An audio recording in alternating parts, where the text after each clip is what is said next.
I couldn't tell if the irony was intentional or accidental, but there it was, situated between the two exhibits I'd made a special trip to see at the Smithsonian's National Museum of American History. One was Inventions at Play, the other Science in American Life. They were both a little disappointing. I'd hoped to see a celebration of American inventors and scientists. Instead, I learned that invention was fun and that America played an important role in developing the atomic bomb and birth control pills. Interesting, but not what I'd expected. So I was pleasantly surprised to find right there in the middle of it all none other than Julia Child's kitchen. The real thing, a donation from her Cambridge, Massachusetts home. Pans, well-worn cookbooks, stove, cabinets. It's set up just as she'd worked and entertained in it for decades.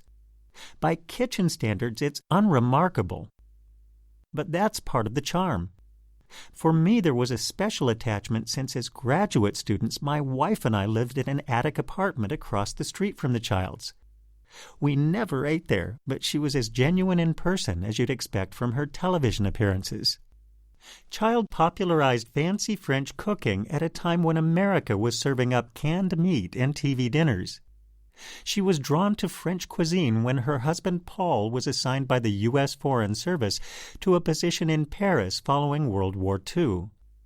Her initial success came from co-authoring the immensely popular, critically acclaimed cookbook Mastering the Art of French Cooking. But it was an appearance on a book review program that opened the door to the world of television. Child made an omelet, and viewers fell in love. She was invited back to the station, this time on a permanent basis. Child never set out to change the television landscape. It just happened. The French chef debuted locally in 1963, but quickly developed a national audience.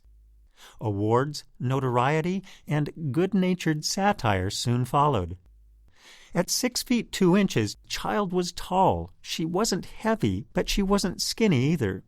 She never quite came to terms with low-calorie cooking.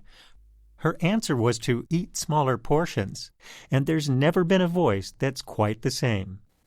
Julia Child was funny, not funny, but endearingly so. The aunt you always wanted, warm, ready to wrap you in her arms, and just a bit nutty. She was American comfort food, even as she prepared grand French meals. And she remains a truly inspirational figure to women and men alike. Someone who found success in life simply by enjoying it. Everything else was just icing on the cake.